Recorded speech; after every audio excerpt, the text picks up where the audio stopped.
नमस्कार. भूमिकाच fashion designer या YouTube चॅनलमध्ये तुम्हा सर्वांचं अगदी मनापासून स्वागत. तर बघा, बऱ्याच मैत्रिणींना मोठा माप कटिंग करायला थोडासा प्रॉब्लेम येतो. तर काय करायचं, जे खूप सारे जास्त ब्लाऊज जर पीस असले आणि आता हे बघा, हे बिना अस्तरचे ब्लाऊज आहेत, त्याच्यामुळं मग मी हे एक अगोदर कट करून घ्यायचा. हा 44 साईजचा माप आहे. जर तुम्हाला कोणाला पाहिजे असेल 44 साईजच्या मापाची पेपर कटिंग, तर मला कमेंट करून सांगा, म्हणजे मी तो व्हिडिओ तुमच्यासाठी शेअर करेन. तर त्याचबरोबर जेव्हा आपल्याकडे जास्त ब्लाऊज येतात, तर काय करायचं, कमीत कमी वेळामध्ये आपल्याला ब्लाऊज कसे कट करून आणि शिवायला जमतील ह्या हेतूने. तर इथं बघू शकता, मी हा प्रॉपरली एक माप पेपर कटिंगवरनं कट करून घेतलेला आहे.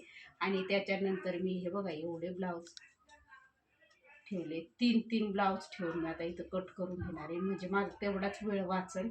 आणि हे जवळजवळ 44 साईजच्या मापाचे 6-7 ब्लाऊज आहेत. तर मी हे अशा पद्धतीने आता हे कट करून झाल्यानंतर मी हे कट करून घेणार आहे. तर बघा, हा 44 साईजचा माप आहे आणि मी तुम्हाला सांगितल्यानुसार तुम्ही मला कमेंट करून सांगा, म्हणजे मी तो व्हिडिओ तुमच्यासोबत शेअर करेल. जास्तीत जास्त यांनी कमेंट केला तर मी नक्की तो शेअर करेल.